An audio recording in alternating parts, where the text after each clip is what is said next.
Okay, so once again, for today, I think ating topic, planning, forecasting, and decision making.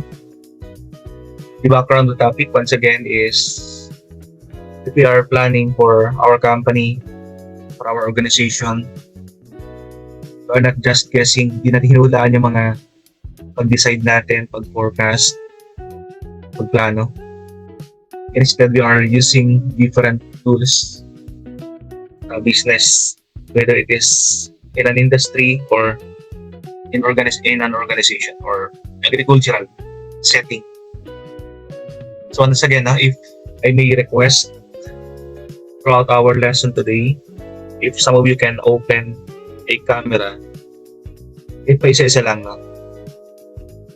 Para din ako nagtatanong kung may tao pa dyan. Kasi once in a while, I'm asking you if there are still people sa session natin.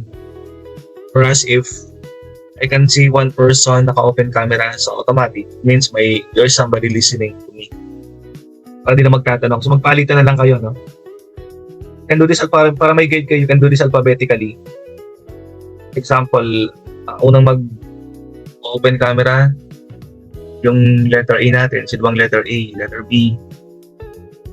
And alphabetical na lang, kahit isa or dalawa lang, para I'm sure na may tao pa dyan. Okay, so I'm moving my slide. So ito yung ating first tool na gagamitin today. I know you are familiar with this one. I'm sure some of your subjects have mentioned yung tool na to, the SWOT, or sometimes you call this the TOWS, TOWS. So this one is a tool that we can use in planning for our organization. Ibig sabihin, we're going to plan for our company. We should include the inside and the outside, internal and external environment. We should not be just planning dahil yung loob lang yung ating consider. Both sides are being considered sa labas. Factor yung sa labas We consider all the factors. Lahat ng internal and external. That is the essence of SWOT or the TOWS analysis. If we're going to define this one, SWOT is a strategic tool gagamitin natin sa planning. So it means you know what is, by this time, you know what is SWOT, the strength, the weaknesses, opportunities, and threats in a business context. So ginagamit natin to in decision making. Sa strategic planning, we're using those or SWOT. Kahit anong size yan, whether it is small, micro,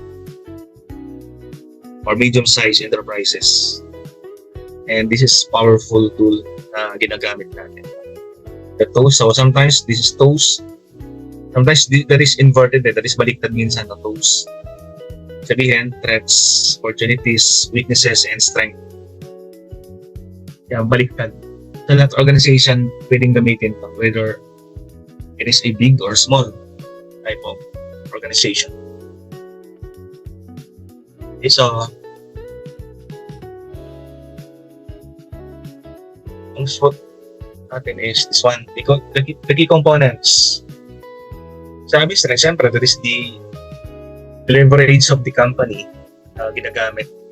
Ito yung mga core competencies ng isang company na sila ngayon meron o talagang nagagamit ito ng maganda para sa advantage sa isang company. Example, yung kanyang reputation, yung popularity, isang brand, paggamit niya ng maganda ng technology, siya yung unang gumagamit ng technology, siya yung nauna, siya yung pinaka-pioneer na gumagamit ng technology, siya lang ang nakagamit or sila yung mayroong ganong technology. So, that is a leverage or competency na pwedeng gamitin ng isang company. Its advantage. Yung kanyang pangalan, kanyang source ng materials na ginagamit, yung design. So maraming klase ng strength ng isang company pwedeng gamitin. Yung location sometimes can be the strength of the company. So, siyempre, pag merong weakness, pag merong strength, merong weaknesses. Ito naman yung mga, we don't call this problem. Kasi pangit na gamitin ang problem sa isang business. No? Instead, we are calling this the challenges. Yung bang hindi masyadong nagagawa, mahirapang gawin ng isang company. These are the challenges. Pag meron sila nito, it can prevent the company to perform better. Example ng technology, pwede isang weakness, no? Pag yung technology mo hindi masyadong updated, lumang technology, obsolete, old school, outdated, yan ay isang pwedeng gamitin weakness. Example, pag sa isang fast food, gumagamit ka pa ng calculator o adding machine, pagbenta ng benta ng company, so that is outdated technology. Pag sa isang fast food, gumagamit ka pa ng mga lumang promotion strategy like tarpaulin,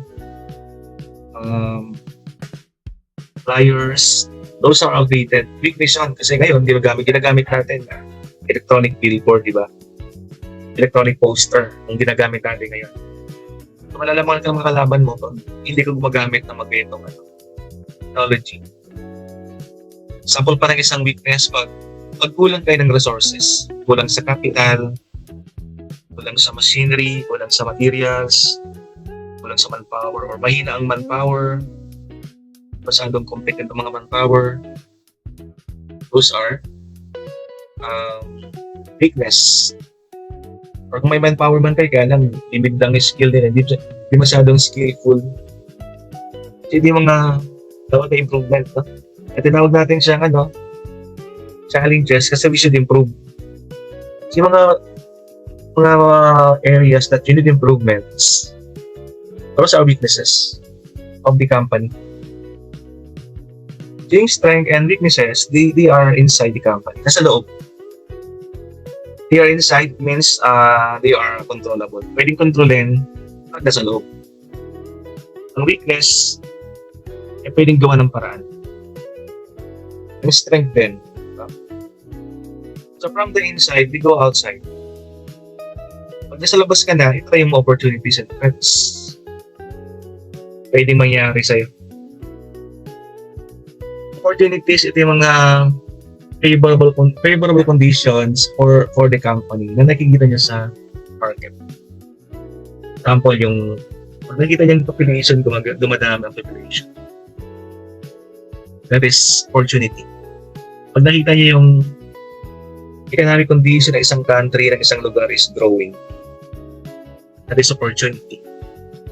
Yung mga bagong needs, mga bagong kailangan ng mga customers, mga bagong group of people, like the alpha generation, mga bata na mahilig mag-shopping online, those are opportunities of the company. Bagong market segment, para tulad dati, bihira umiinom ng beer ng mga babae. Yung San Miguel Corporation saw an opportunity na magbenta ng beer specifically para sa mga ladies. And they came up with the San Mig Apple, the San Mig Lights, San Mig Lemon, the mga drinks, the beer that was a new market segment. Pwedeng uminom ng beer. O pwede naman mga latest technology na nakikita nilang pwedeng gamitin. Example, the opportunity na pwedeng gamitin ng AI sa lahat ng aspect ng operation ng business. Like in marketing, promotion. Yan. So malaki yung opportunity using AI technology. That it can replace the human factor. Pag may opportunity, meron din threats na. Meron namang mga sagabal sa labas. Example, the political condition of the country. Economic condition ng isang country, wala kang magagawa dyan eh. Pag pababa yung economic condition ng isang country, pag yung dollar versus the peso, humingi na yung peso against the dollar. Ang palitan, for example, is 58, naging 59, naging 60. That is not good for the economy. So that is his threat. Papayat ng economy pag ganun. Or, political situation, environmental. Masyadong maraming dito, disaster, environmental typhoon. Wala kang magagawa sa mga yun eh. So pag yun ay opportunities and threats, since they are outside the company, those are uncontrollable. Hindi mo makakontrol mga yan. You can't do anything about the opportunities and threats. Sama, pandemic, di ba? Pandemic that was threats. Walang nagawa mga business kundi magsarado. Because those are uncontrollable. Teka, may tao ba dyan? Or are they still listening? Wala ng tao.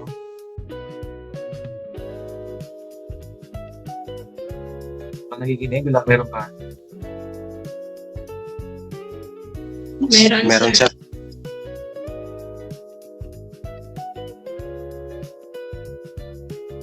And more on internal factors in general. Sabi natin kanina, strength and weakness are internal. Pero critical, ito yung mga competencies na pag nasa loob, those are the competencies. Or the limitation. The opposite of limitations are the competencies. Yan ginagamit natin in shaping the strategy na pwedeng gamitin ng business. Positioning the product of the company, or how to improve the operation of the company. Pag may magandang technology, bumibilis ang operation ng company. Pag may bagong technique, ibilis ang operation ng isang company. So those are internal factors. Sa labas naman, once again, ito yung mga ways we should be adapting. Pag nasa labas, we can do something about external, but we should be adapting. Pag isang company will makikibagay kung anong nasa labas, tapos anong nasa market, anong uso. Hindi mo pwedeng baguhin yung uso. Instead, you should be adapting. Example, meron tayo, you are the maker of clothing. Anong trend sa labas? Ang mga luluwag na pantalon. Ang lalaki pang babae na, di ba usong mga pantalon, mga maluluwag? Dati skinny jeans, di ba? So pag ikaw ay nagbebenta ng skinny jeans, ang medyo hapit, suddenly may bagong trend, whether it is formal or not formal jeans na pantalon, maluwag, medyo baggy yung design. So your company creating skinny jeans should be adapting, kasi otherwise pag hindi ka nagpalit ng strategy, walang bibili ng skinny jeans, kundi yung mga baggy, maluwag na pantalon para sa mga lalaki. Diba yung lalaki lagi na ginagamit kayo, di ba? Kahit dyan sa Cagayan, di ba? Si Metro Manila, yun ang ginagamit nila eh. Formal or mga estudyante ko, ganun. Formal or informal. Pantalon ay baggy. So, ganun din sa mga lahat ng lugar. Magpapalit ka talaga ng design. Now, dapat i-balance natin. You should balance the internal and external factor. Pag yung suit natin is titingnan natin, hindi naman palaging nasa loob. You should look, kung ba yung pera mo, yung resource ng isang company, should be spent pwedeng concentrating on the outside and concentrating on the inside. So, alin ba yung titingnan? Yung internal or external? Yung opportunity ba? Ang iyong mag-spend ka ng maraming capital or pera sa opportunities? Never mind the strength of the company. Or pwede isang balance. Ibig sabihin, we should not always concentrate on the opportunities. Kung walang strength, if you will ignore the strength of the company at puro opportunities lang, so magsasuffer yung iyong company. In contrast, if you will just concentrate on the strength of the company without looking at the opportunities outside, so problem din. Kasi kahit maganda ka, kahit competent yung isang company, kung hindi naman yan tinitanim uso sa labas, ang di-decline yung benta. So, binabalance natin yung sa labas, sa loob. Hindi pwedeng puro sa labas lang, hindi pwedeng puro sa loob lang yung ating focus. Pareho lang sila. Tinitingnan natin. Okay, so, mga core competencies ng business na you can consider as strength of company. A unique na ibig sabihin, sometimes it is only visible or used by your company. Wala siyang katulad. It is an expertise. Ang kasanayan, example, Levi's. Levi's na pantalon ng jeans. Expert na sila sa paggawa ng mga rugged jeans. Sila mapakauna-unahang gumagawa ng mga rugged jeans. So, kumbaga, sana na silang gumawa. Pwede ng innovation kung isang company is innovative. Pag gumawa ng paraan, paggamit ng technology or unique, that is advantage for the company. No? So, tulad ng classic example, the Nokia and the Samsung.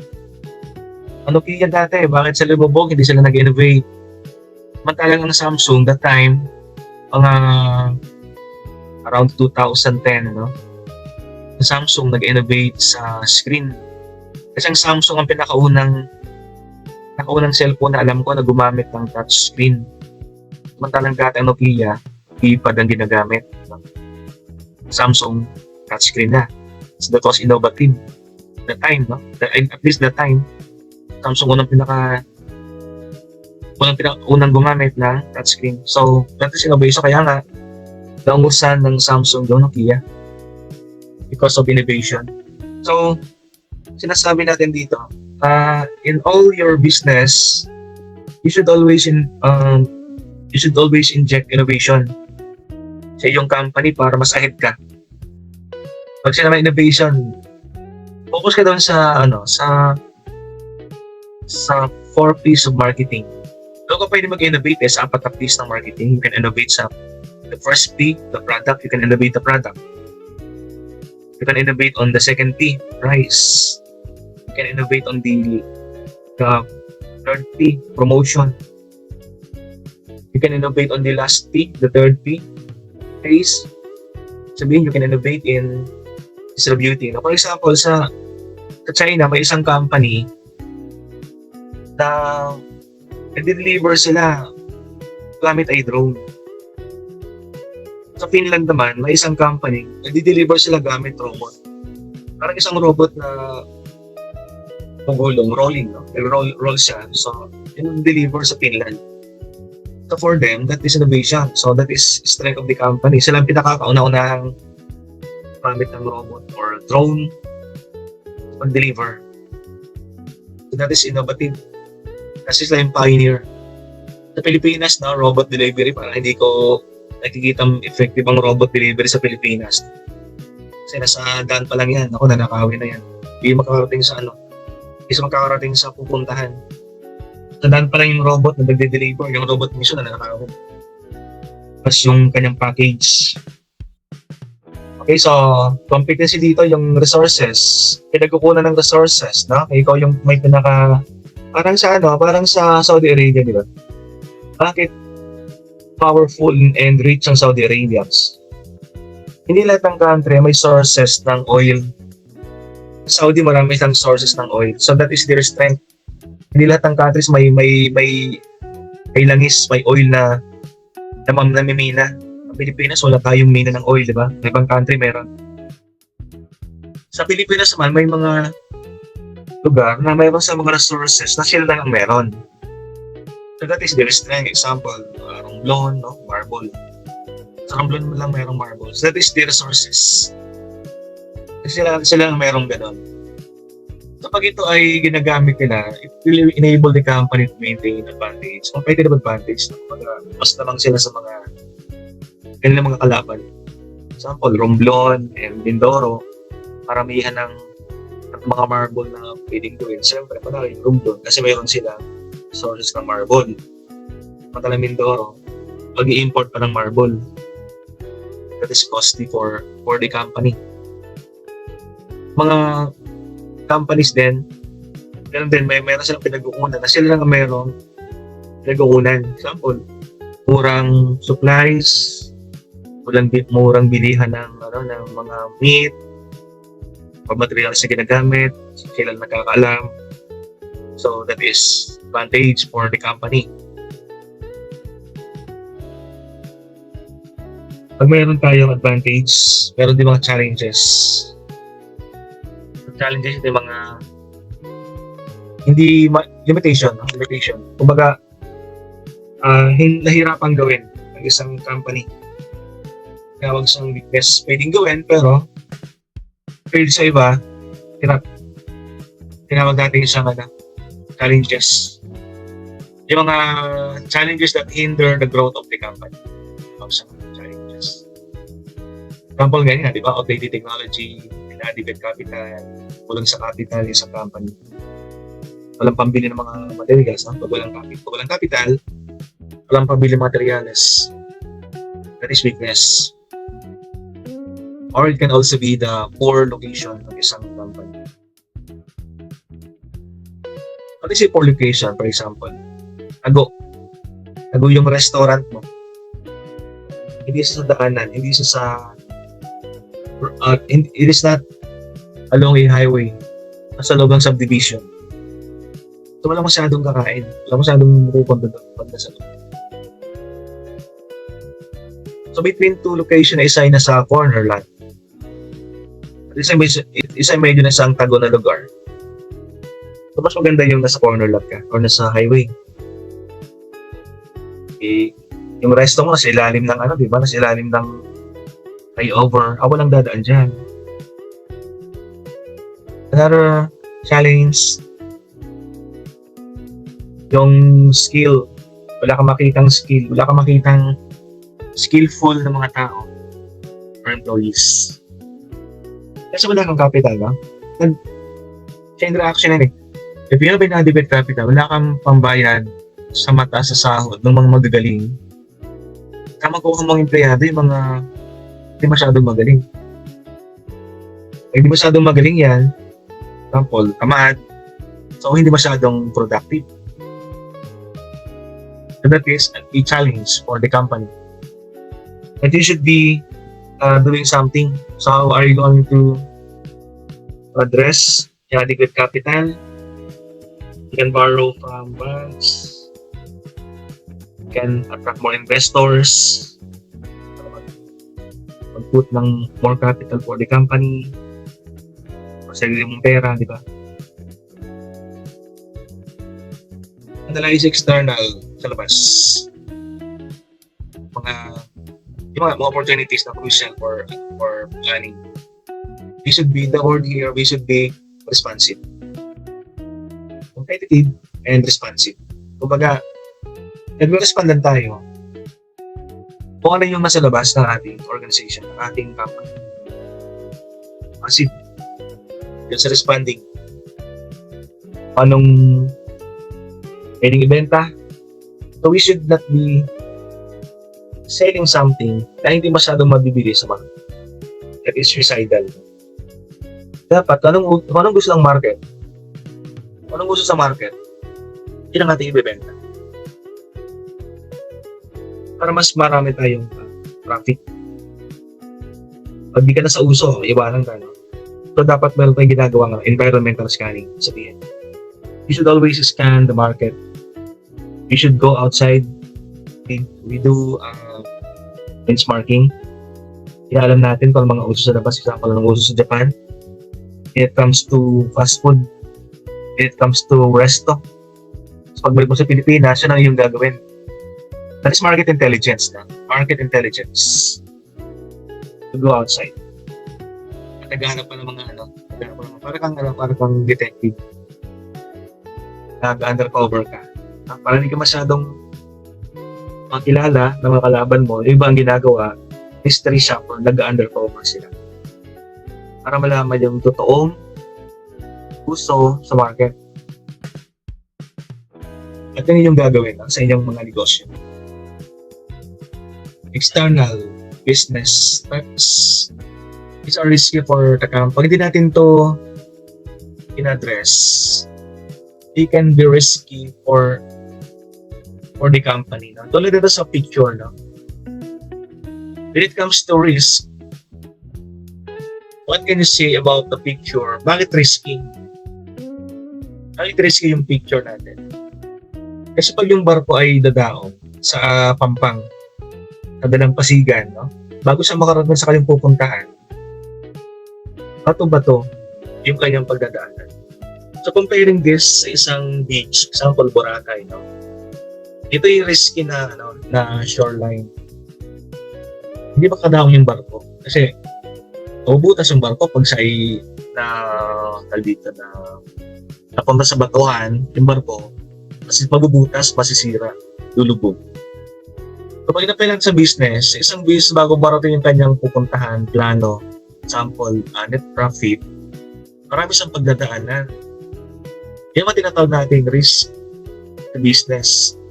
Example, mga competition, kalaban sa business, they are threats. Wala magagawa sa mga kalaban mo. Hindi mo sa pwedeng sabihan na huwag na kayong magbenta. Ako na lang, hindi pwedeng ganon. No? Kasi welcome nating competition. Lahat ay we call our economy as capitalist economy. Sabihin, lahat na may capital sa business ay pwedeng mag-enter sa business. Hindi ka pwedeng pagbawalan. Okay lang na mayroong competition. Kasi sometimes the competition are good for the company and sometimes the competition are bad for the company. Competition are good kasi siyempre pag may kalaban ka, nag-i-improve ang iyong business nag-i-improve ang product mo kasi baka malamangan ka, magagandahan mo because of the competition.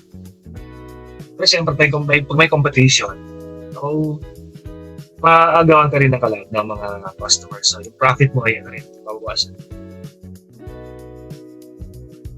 Competition are threats.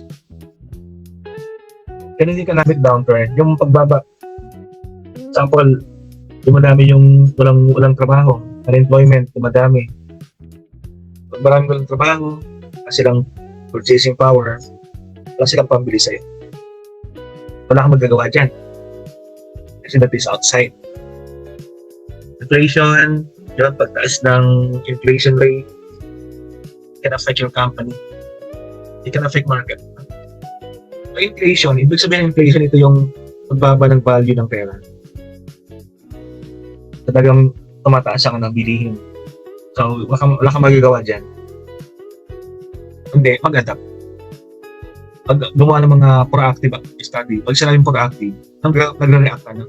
Mga strategy na pang-react to changes in the market. Okay, those are these na gamit natin sa pagplano. Consider lahat ng environment ng company. Ito naman ay PERT. PERT analysis. Pag yung kanina ay ginagamit natin sa pag-planning, ang PERT naman ay pwede natin gamitin sa pag-forecast. Ano bang pina-forecast natin sa business? Anybody? Ano bang pina-forecast sa business?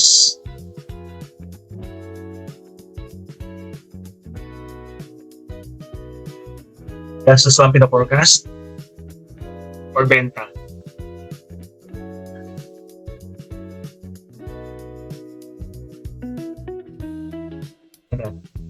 Ano pina-forecast na sa negosyo? Benta ba? Ano mas madalas si forecast? Benta or gastos?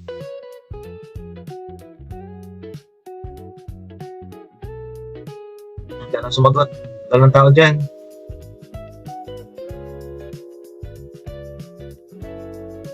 So, tao pa?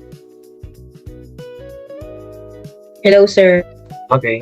Mas madalas si forecast ang business yung benta. You are more concerned the benta. Pag ikaw ay nag-negosyo, pag nagtitinda ka, isip mo magkano kayang pagbebenta natin sa araw na to? Kasi isang taon. Sa negosyo, mas pina-forecast yung benta. Isang PERT means project management tool. Project management tool na ginagamit natin sa ating business.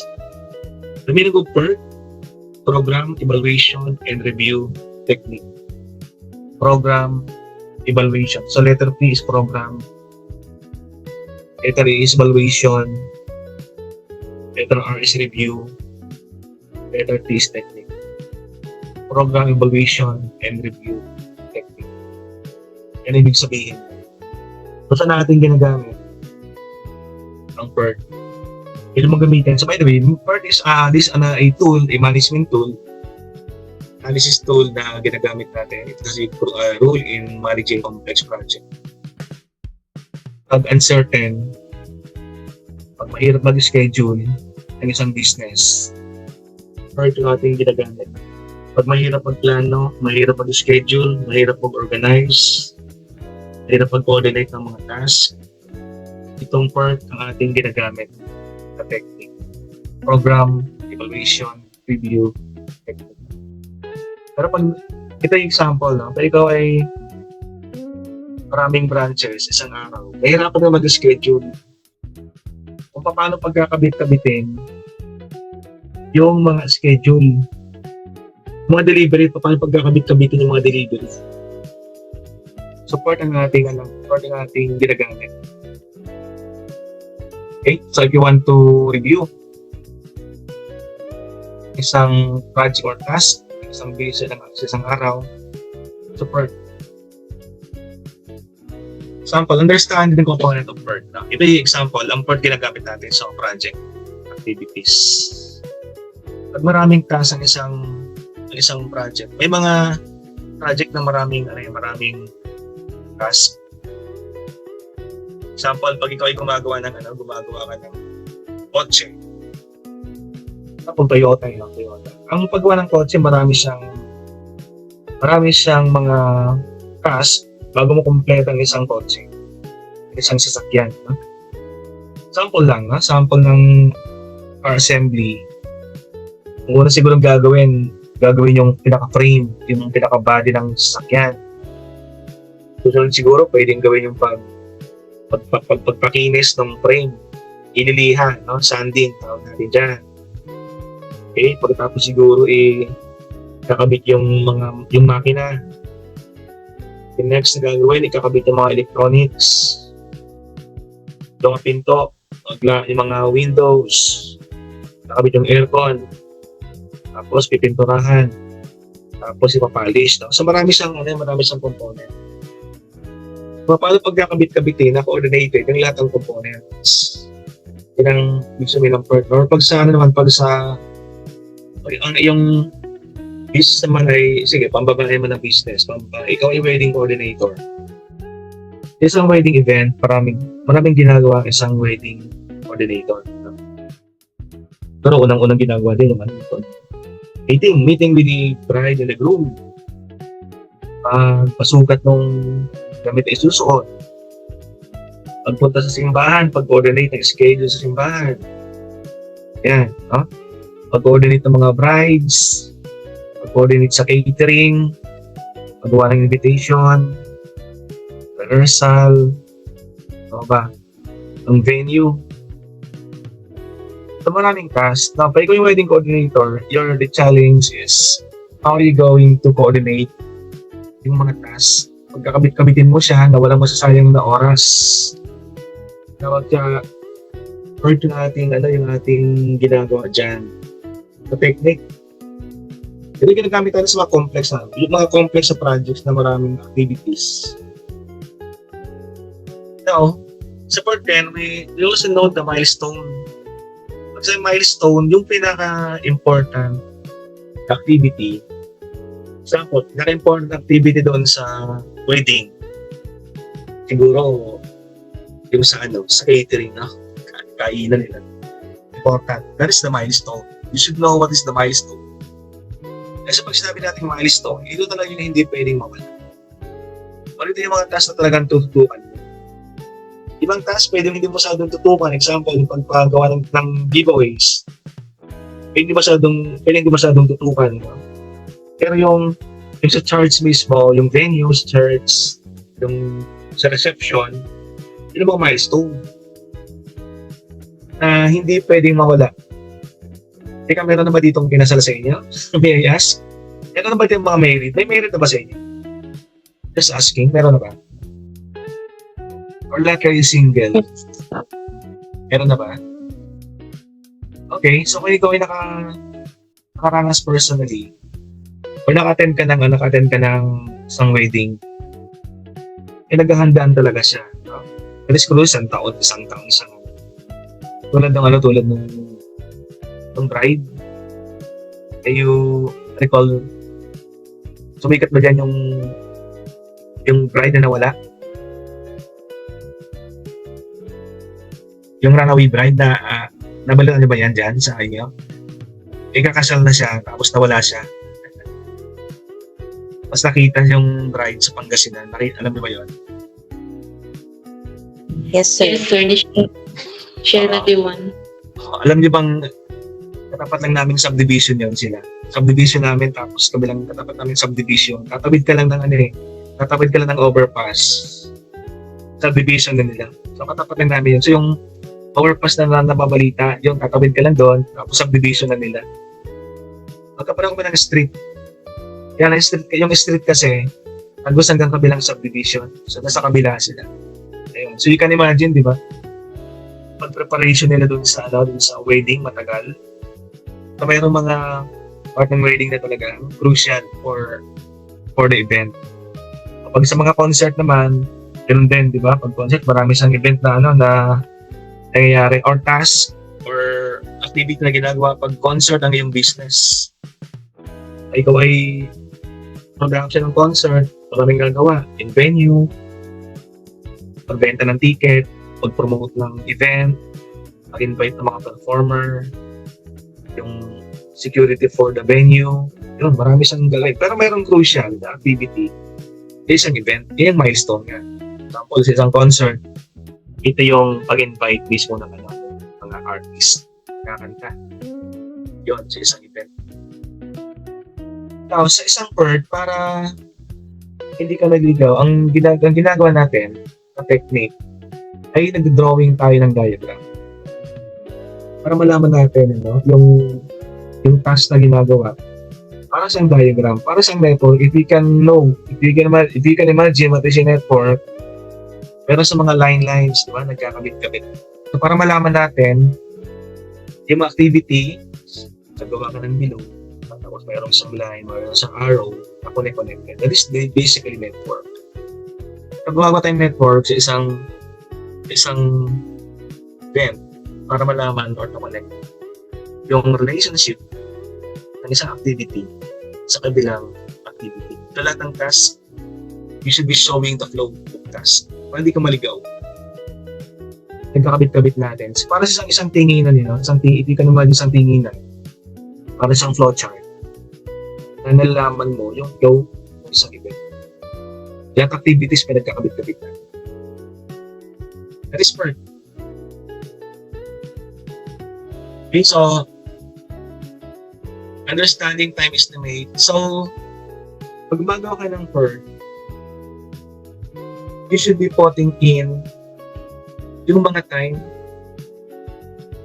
Example, ang time pwede isang oras. Depende sa event or activity. Pagka production yung ginagawa,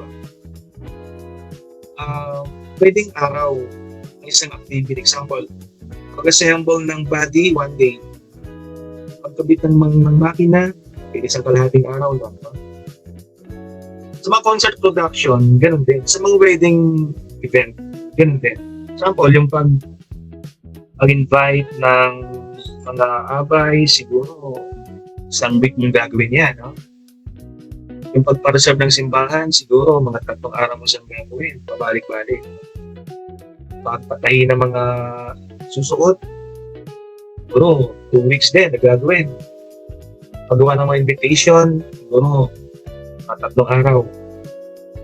So may mga so if you can imagine, may mga lahat ng activity. Isang event, iba-iba yung araw na ginagawa natin. May 3 klaseng estimate tayo, optimistic. Pag sa optimistic, ito yung talagang pwedeng mangyari. You're sure, no? Pag sa optimistic. Pessimistic naman, ito hindi ko masyadong sigurado. Mayroong most likely duration. So, magandang meron kang nilalagay na time. sa mga activity. Para alam mo, at least, no, estimate. Para mo at least anong araw matatapos, anong buwan matatapos yung event or activity. Hindi na pwedeng hulaan na ilang araw matatapos yung production ng kotse. Yung wedding planning. So para estimate mo yung total hours, total day, gumawa ka ng optimistic or pessimistic estimate ng araw o oras bawat activity. Hindi pwedeng hulaan na isang buwan siguro. So, di ba, estimate mo yung kabuuan pag breakdown mo. So, ganun ginagawa sa PERT analysis. Ay most likely, pinaka yung talagang mangyayari. Pag most likely, ito yung talagang siguradong mangyayari. Most likely. Meron namang optimistic. Ang pinaka pwedeng hindi mangyari, yung pessimistic. Number of days, for example. So, ayun, lagyan ng estimate, no? Ang ating PERT. At activity, lagyan natin ng breakdown per oras or araw. Kapag matagal yan, may mga activity kasi pwede matagal gawin. Example, pag wala ng aeroplano. Ang kotse mabilis lang Kapag aeroplano, tao na binibilang. Pag nag-order ng aeroplano ngayon, example, Philippine Airlines, umorder ng aeroplano ngayon, 2026. Madi-deliver yan, 2035. It can take like 4 years bago mabuo ang isang aeroplano. So, ang activity sa aircraft production ay hindi oras, hindi buwan, kundi taon.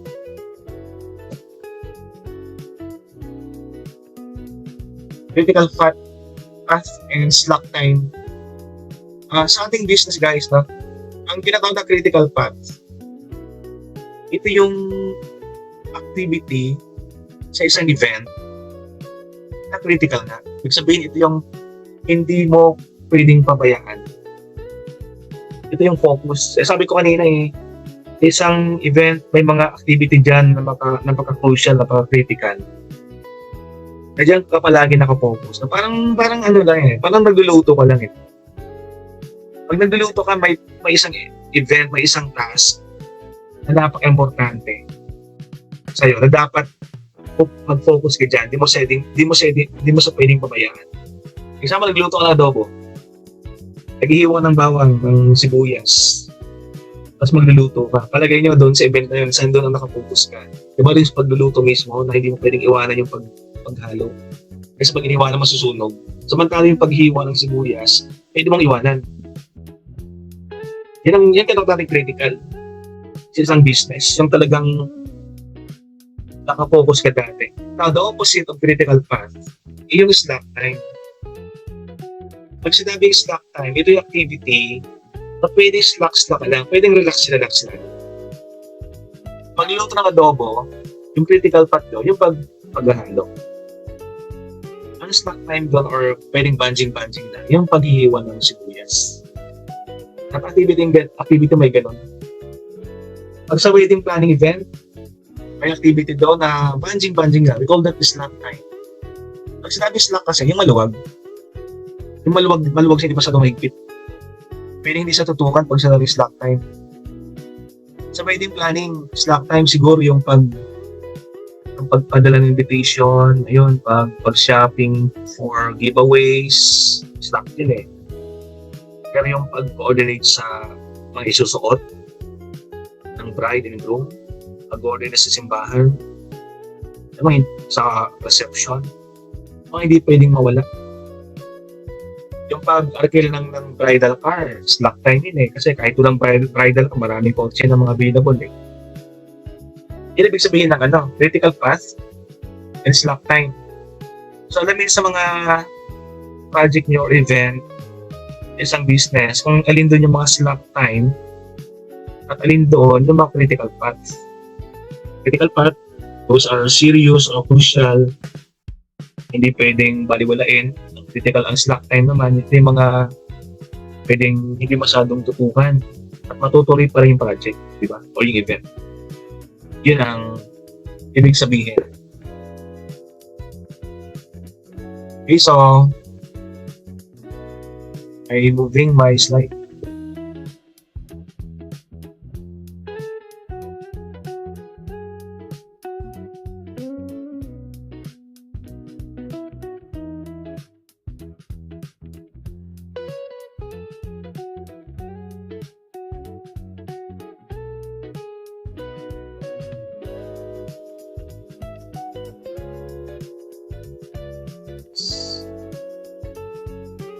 Identify activities and dependencies. Okay, ito yung sinasabi ko rin ng network. Sa isang event, gagawa ko ng network diagram tulad nito. No? Sa bawat box, bawat square dyan, represent an activity. Kaya pag-connect mo siya. Example, saan ang nauna, saan ang susunod, you connect them with arrows. So may mga activity na dependent sa isang activity. Kung sinabing dependent, may activity na hindi pwedeng umpisahan habang hindi pa tapos ang kanyang sinundan. May mga task naman sa isang event ay na independent. Pag sinabing independent, pwedeng gawin mo to kahit hindi pa tapos yung nauna sa'yo. Ayun! Thank you, Lord. May nagpakita din. May nakita akong tao. For the first time, may nakita akong tao. Kaya nawala. Totoo kung may nakita akong tao eh. Alam ko, kung wala na nagkikita ng tao, nawala ka agad yung tao. Sino ba yun? Example, sa wedding, no? May task sa wedding planning na dependent. Example, yung ano pinakauna sa wedding? Siyempre, proposal. No? Wedding proposal. Matutuloy ang lahat pag walang wedding proposal. Pag ayaw ng bride, siyempre. Hindi yan matutuloy. Ayan mga dependent activity. You should identify ano yung mga activities ang dependent sa activity. Na matutuloy yan pag natapos yung nauna sa kanya. Mga dependent. Dependencies. Tawag natin dyan. Example, yung catering. Ha? O yung catering ba ay dependent? O pwedeng maturing catering kahit walang venue. Kasi pwedeng gawin sa bahay yung catering eh. Pero may crucial talaga dyan. Example, yung pare. No? Pag hindi available yung pare. Pag hindi available yung simbahan. Sa time na yon, sabihin, huwag ka munang mag-schedule ng catering pag hindi pa sigurado yung schedule sa simbahan. So, meron kang catering, wala pa schedule sa simbahan, o di ba nakadependent dun sa date. Kung available ba yung simbahan sa araw na to. Ganun ang tinitingnan natin. Sherlyn Gia, nandito ba kanina si Sherlyn Gia? Ba't nasa labi ito? Ano lumabas?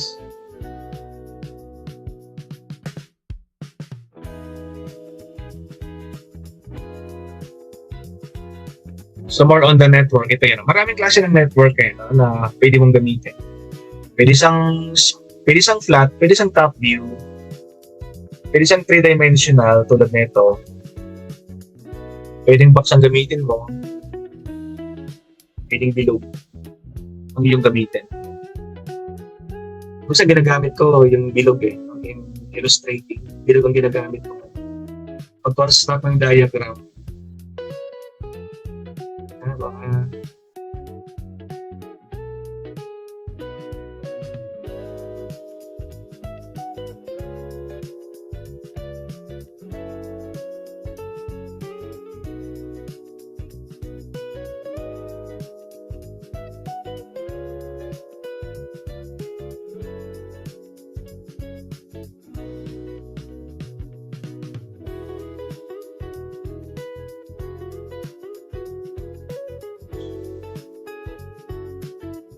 Okay.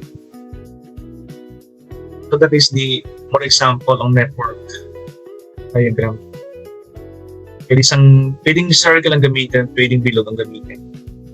We call those as nodes or bilog. Pero palagi siyang connected na mga arrows. No? So ang laman ng mga boxes na yan yung activity. So nilalagay natin dito, sinusulat natin dito yung mga different activities para malaman natin kung sino yung saan dependent yung isang activity. Sherlyn, kapapasok mo pa lang ba or na-out ka lang kanina?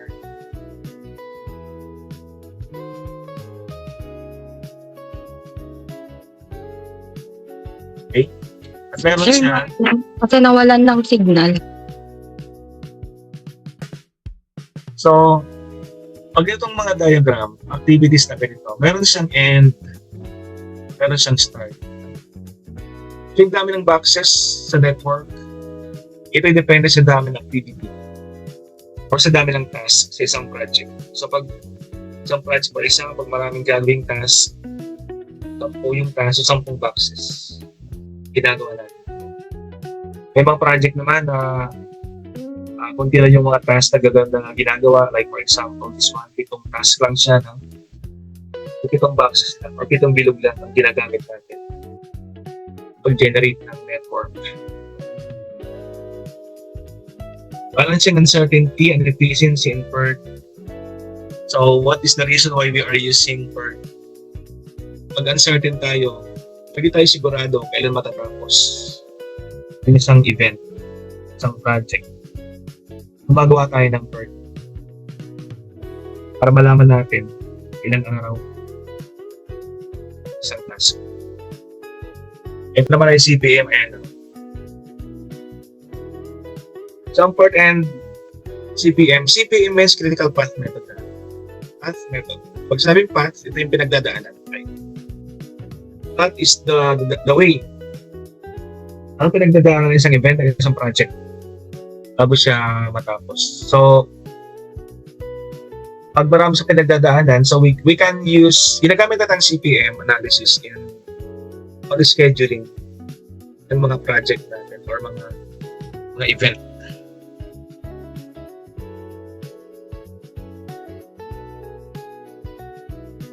Okay, saan ginagamit? Pag nasa industry ka, industrial management, and you are into a construction business, na hindi matatapos ang isang task, na hindi natapos yung nauna, or pwedeng sa mga IT project, or pwede rin to sa mga product launching, or using critical path method.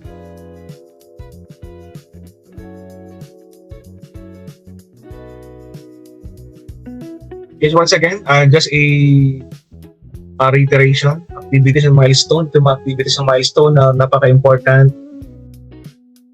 Kapag hindi natapos itong task na to, hindi magagawa yung iba na project. That is milestone. At sa CPM din, meron tayong tinatawag ng mga dependency. May mga task na dependent sa isang task pag matapos. Importante na malaman natin kung ilang araw, ilang buwan, ilang taon, ang isang task, kung ilang araw mako-complete ng isang activity. Tapos pag nagsama-sama ng lahat ng activity, yung total number of days or hours ay mas reliable, mas realistic. Pag naka-breakdown ang mga activities na ating gagawin sa isang project. Project timing, so meron din sa ating mga project. Gamitan tayo ng early start and early finish. Sabihin, kailan pwedeng umpisahan isang project? Kailan possible na umpisahan ang isang project? Ang isang event, example sa product launching, mag-launch ka ng product.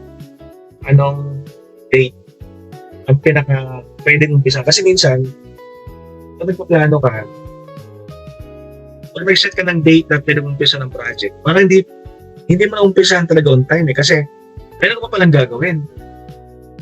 Umpisa mo na ngayon, example, January 13, para hindi matutuloy kasi may kulang. So meron talagang date na yun yung the best time to start the project. That is the early start, no? Matawag natin. Yung talagang sigurado kang ito ang pinaka-time mag-i-start ang project. Example sa construction company, gagawa ng LRT example dito sa Metro Manila. Nababasa mo sa uy, malapit ang umpisa yung LRT. Anong date? Maraming nababanggit na date, pero hindi na kung saan din sigurado. Kaya pag ito yung time, talagang sigurado mag-i-start yung project. At pag mayroong start, meron tayo tinatawag na early finish. Sabihin, ano yung pinaka-credible date isang project or business na pinisang matapos. Example sa project sa government, LRT, construction company. Pag sa government ka, ikaw ay contractor sa government. Yung early finish or kailan matatapos ang project ay dapat sigurado. Kasi sa government kasi, sabi mo, matatapos ang project March 31, 2026. Dapat siguradong March 31, 2026. Kaya mayroon tayong ginagawang mga optimistic number of days para alam talaga natin ilang araw matatapos ang project.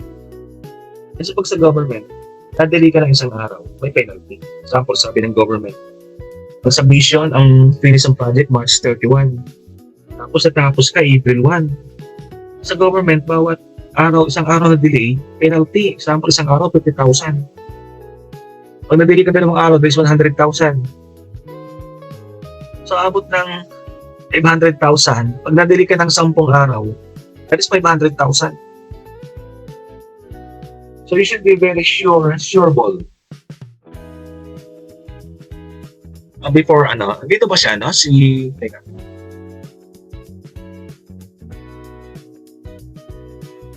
Dito ba si Banggalan? Christine J. Banggalan. Christine J. Banggalan, dito ka ba? Itong si Christine J. ba, classmate nyo sa ibang subject? Banggalan. Classmate nyo? Baka iba yan, sir. Ha? Sorry, ano yun? Baka irregular yun, sir. Irregular nga to. I mean, si Bang Sabik pa, irregular din siya. Kasi wala ba? Itong si... Pero classmate, kilala niyo ba siya?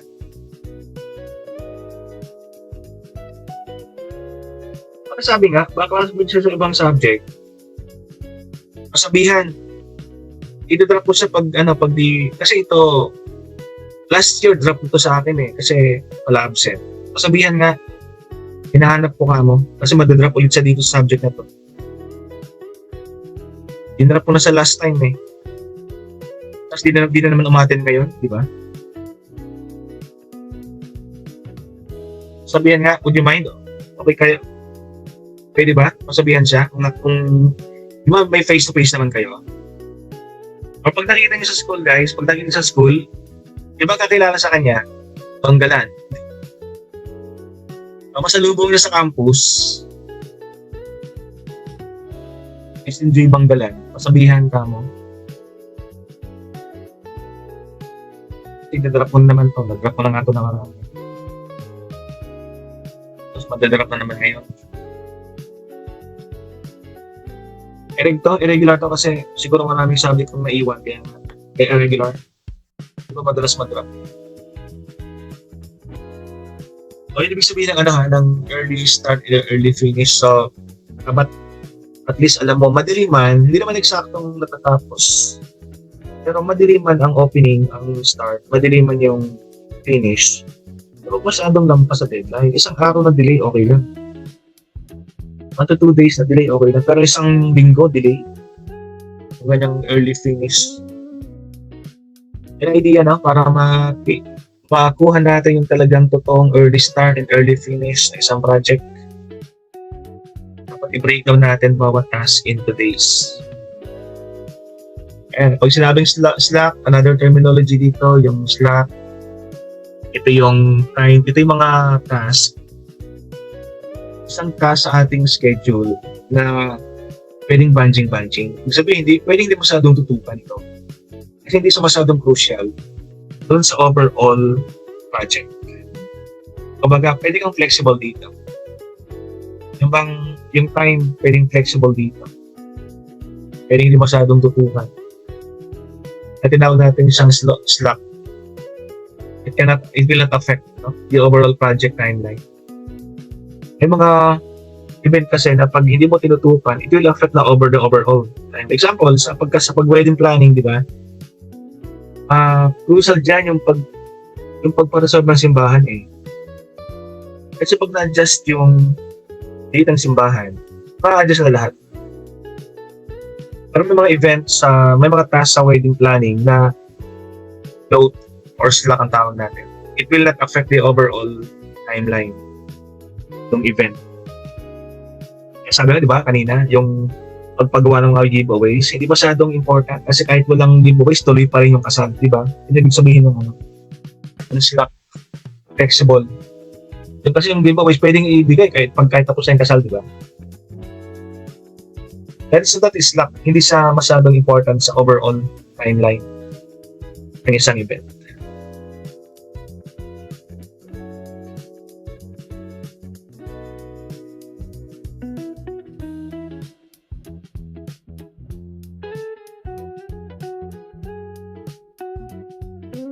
Okay, so isa natin ginagamit ang CPM, Critical Path Method, pag-list ng mga activity, i-list natin mga activity, pag-estimate ng total days, para malaman natin ano yung activity independent, ano yung activity yung independent. Accurate estimation tips. Estimating project duration and dependencies is crucial for a successful CPM. So, ano pwede natin gamiting technique para malaman natin, example, yung total number of days isang task. Multitasking ka siya.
Okay.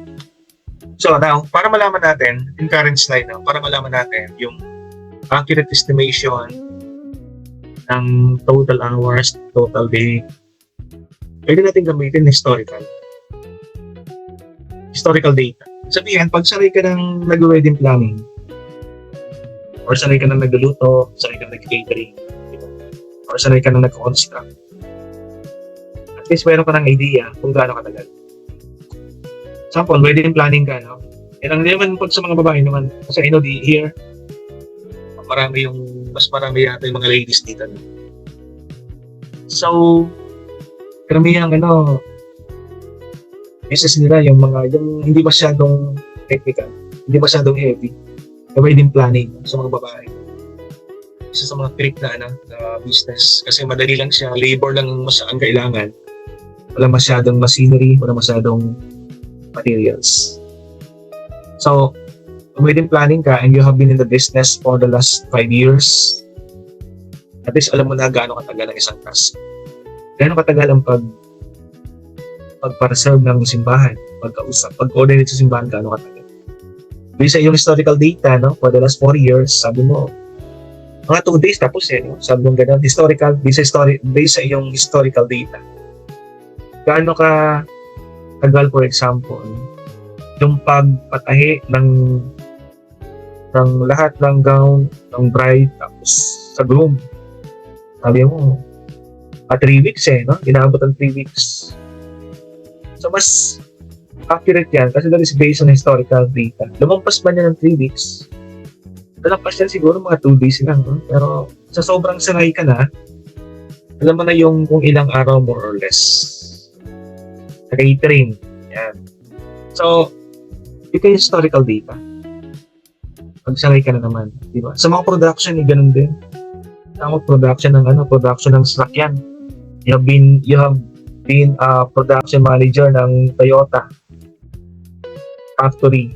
Alam mo na kung gaano katagal ang isang example, gaano katagal ang pagpintura ng isang kotse. Ay, inabot siya, isang oras tapos ang pintura.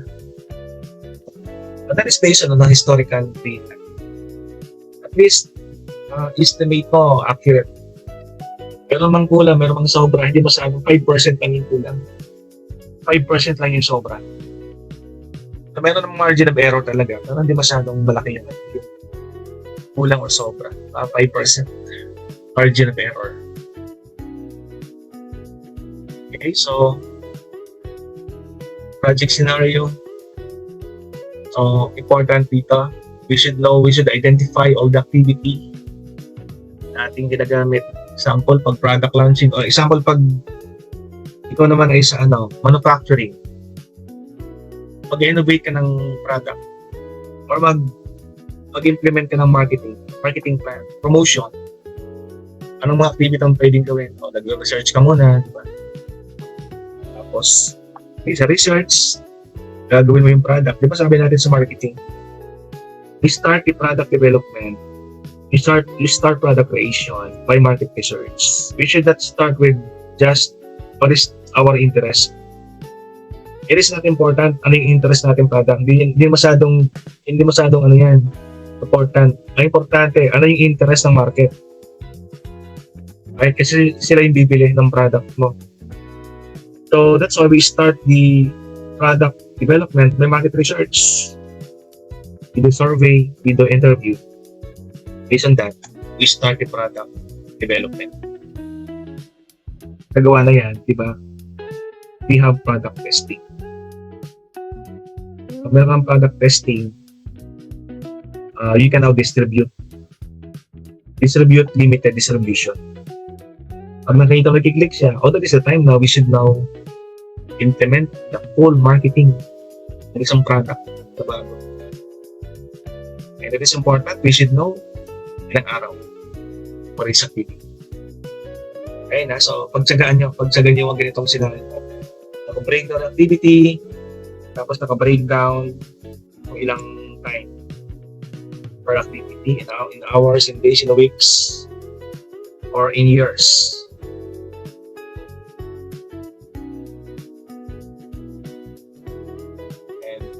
Sabi kanina, you should be doing network diagram para mas isang visual kita natin yung mga connectivity ng per boxes.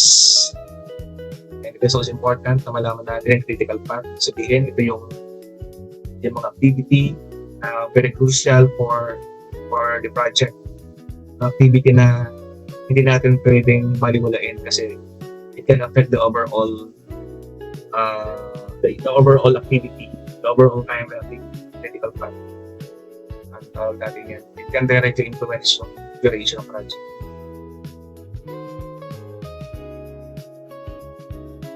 Effective CPM analysis, why we are using this one. So once again, pag ginamit natin ng CPM, it can improve scheduling, it can improve the risk identification kasi malalaman na aling task yung crucial, so that is risky pag di natin tutukan ng isang critical path.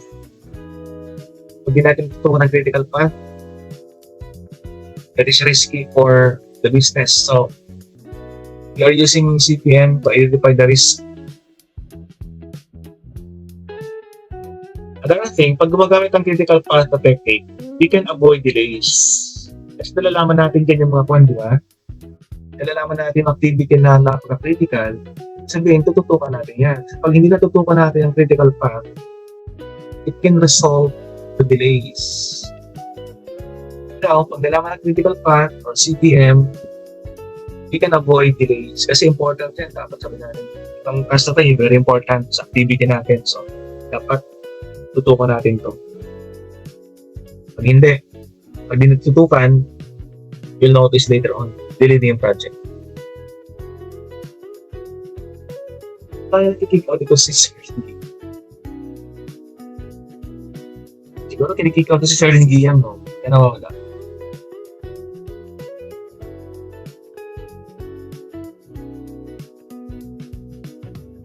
Okay, so CPM, one more importance, kalalaman natin mga task na priority.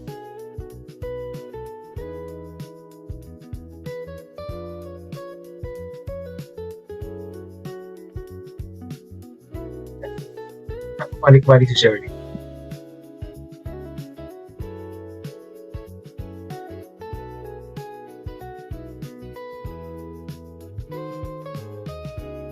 Okay. So, more takeaways. Yun nga, avoiding delays. So, ito ang mga key takeaways natin. We know the critical path and we avoid delays sa mga project natin.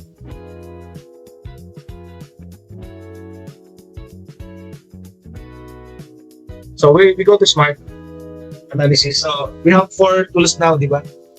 Yung una, yung SWOT. Pangalawa, yung PERT. Pangatlo, yung CPM. And the last one, the SMART analysis. I know, same ng SWOT, tandaan niyo rin tong SMART sa ibang mga subjects ninyo. Kapag tayo nagpa-plano, ng objective, pag nag-set tayo ng objectives, the objective should be SMART. Okay, sige. I know this one. Ano ba yung SMART? Objective. Objective should be SMART. Ano ibig sabihin? Acronym yan. Acronym, di ba? O Shirley, nandito ko na Shirley. Ba't palagi nawawala Shirley?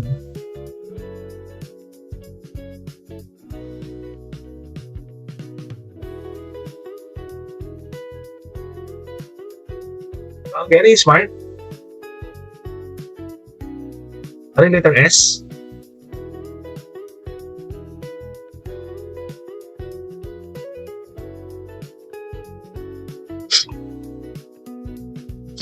Specific, sir. Okay, Gistoni. Letter S is, sige, lista ko muna si Gistoni sa station. Okay, sabi ni Gistoni, Specific, sir. sabi ni Gistoni, yung letter S sa SMART is specific. Gistoni dito, presentation, Gistoni. Specific. Ang isang objective, pag mag-set ka ng objective, Specific, sir. should be specific. Letter S. Sabi ni Gistoni, okay. Ano naman yung letter M? Paiba naman. Ano ba yung letter M? Sa SMART. Measurable, sir. Okay, sabi ni siya na ba yan?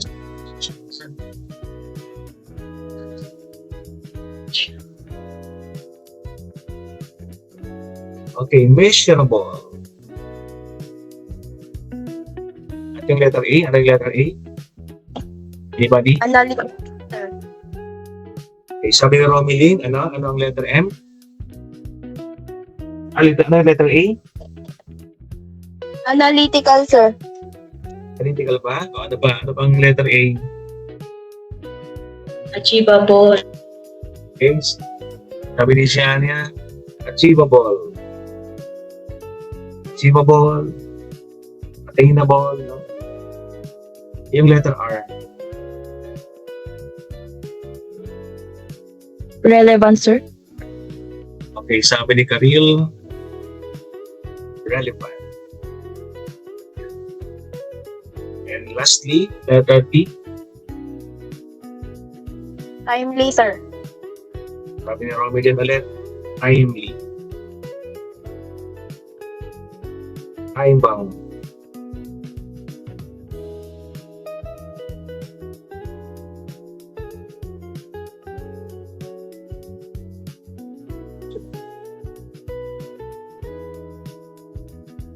Yes, okay. So, specific, measurable, attainable, achievable, relevant, time-bound, timely, by time. Smart. Pero smart analysis yung ginagamit natin pag nag-set tayo ng objective or goal for the company para mas clear, mas focus tayo. We can track yung ating progress if we achieve the objectives. Kaya ginagamit natin to. Actually, itong smart ay, siyempre, di ba, mas maganda pag smarter. Ano mas maganda, smart or smarter? Siyempre, smarter. Kaya ngayon, itong smart ay naging smarter. Nadagdagan na siyang letter E. Tapos, letter R. Smarter. Mas maganda smarter eh. It is better than smart. Smarter is better than smart. So, natin letter E. Letter E. Evaluation. Sabihin, the objectives. Aside from specific, measurable, objectives should be evaluated. Itong last R, objectives should be revised. Hindi na ba ang objective? Siyempre, pag isang objective ay lumang-luma na, pag isang objective ay obsolete na matagal nang ginagamit, o dapat baguhin, di ba? Kaya mayroon ay revise. So, specific, measurable, attainable, relevant, time-bound, evaluated, and revised. Yun ang bagong smarter. Pag mag-set ang objective, smarter na yung ating gagamitin. So, ang goal ay specific. The objective should be specific. Dapat may clarity in business objectives. Clear direction para focus. Pag sinabi specific, dapat yung goal pag sinabi mo, uy, parang may tao ah. Ay, salamat, may nakita akong tao, si Hana Olivas ba yan? For the first time, nagpakita sa inyo. So, si Casey Rosario, nandito ba kanina? Ay, wala tong Casey Rosario kanina pa. Diba? Wala si Casey dito kanina. Sir, meron. Sa akin, naka-absent eh. Baka ilang to darating. Sir, hindi po. Hindi kasi narinig yung boses niya kanina, sir. At mahina ba boses na ito? Teka. Casey Rosario, are you on board na ba?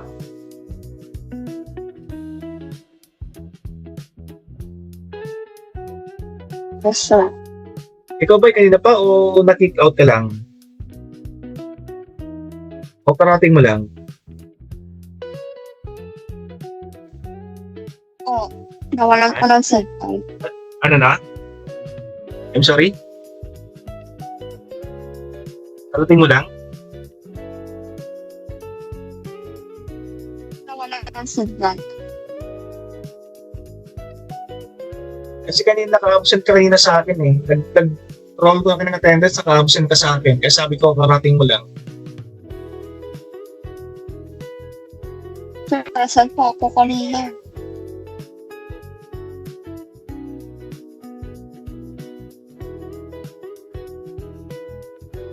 Okay. So, objective niyo specific. Kumbaga, you should pinpoint ano bang objective. It can be objective sa benta, objective sa market size, objective sa volume of customers, and specific. Kapag tayo ng objective, example, objective sa marketing. Pag sinabi specific, ang pwede mong sabihin dyan, ang objective namin, maparami ang benta. Yan. Talagang very specific yan. Benta, pinag-uusapan natin.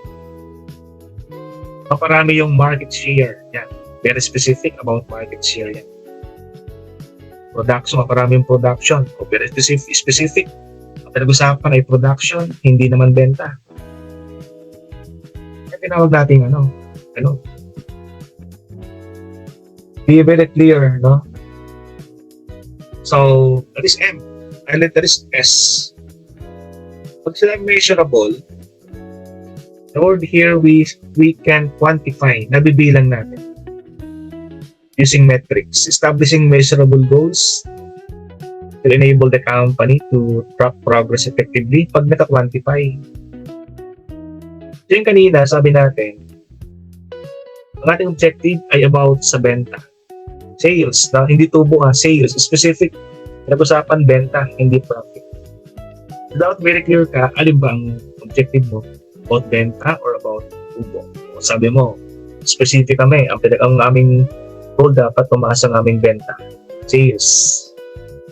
Iba ang sales sa income, di ba? Iba ang benta sa tubo. That is specific. Now, pag sinabi measurable, we can quantify. Pwede natin bilangin. Kung lumaki nga ang benta ng ating company. So, dapat meron kang number dyan. Para ma-quantify, dapat meron kang number. Example, dapat tumaas ang aming benta next year ng 10%. So, nabibilang natin. Kasi, hindi porke tumaas ay measurable na.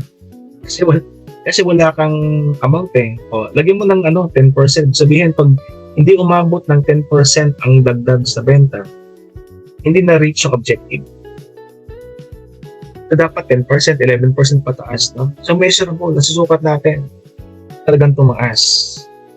So, different metrics, pwedeng percentage, pwedeng volume of dami ng bumili, dami ng tao. Basta nabibilang.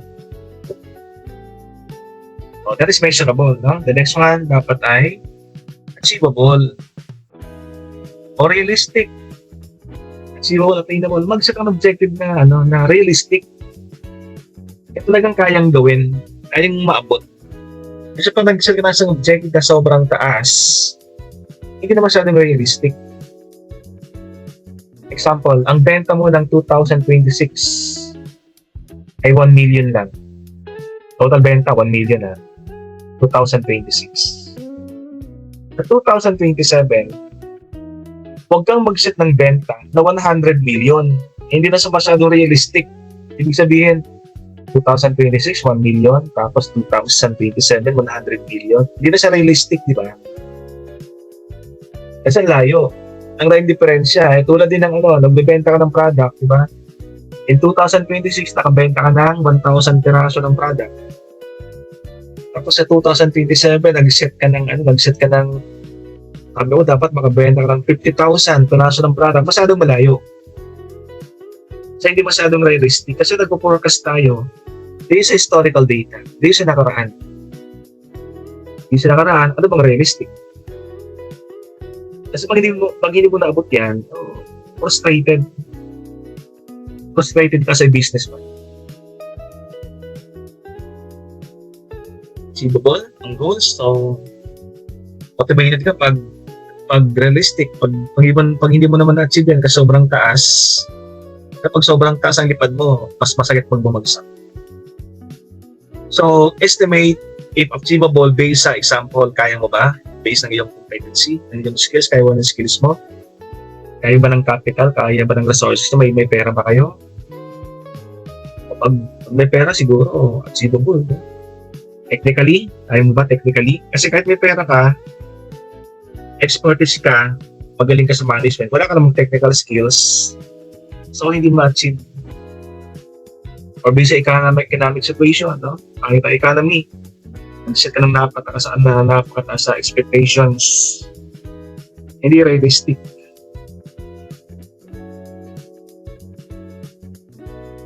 Relevant goals. Aligning with business objectives, ensuring that your goals align with broader business objectives. Enhances focus and relevance. So, pag pinag-usapan ng business, o di dapat yung objective mo about about business, about sample marketing. Pag sa marketing ka, about marketing objective, huwag mo samahan ng production. O pag sa marketing ka, huwag mong samahan ng accounting na objective. Hindi na masyadong relevant, di ba? Kung ano lang yung nasa context, about business lang. Pag sinabi nating relevant tools, the last one, siyempre, yung ating company, yung ating goals, should be time-bound. Okay, sabi natin kanina specific, ang pinag-usapan na about benta. So, very specific. Tapos, dapat 10% ang increase o measurable. Ang 10%, kayang-kayang gawin yan. So, that is realistic as well. tapos relevant, tapos dapat time-bound. Dapat may timeline ka. Hindi mo pwedeng sabihin sa mga susunod na taon in the future dapat tumaas ang aking benta. Kailan ba yung future? After 10 years? After 20 years? Maabot mo talaga yung pag after 20 years, talagang tataas ng more than 10% ang benta mo. Para mas maganda, lagyan mo ng time-bound. Gawin mo ganito. Dapat ang aming benta ay tataas ng 10% sa loob ng 5 taon. Within 5 years, no? Dapat nag-increase bawat taon. So, time-bound para you are satisfied na meron kang time frame 5 taon na achieve mo yung goal. Kahit namang sabihin sa loob ng 20 years na achieve mo yung goal. Masyado matagal na yun, di ba?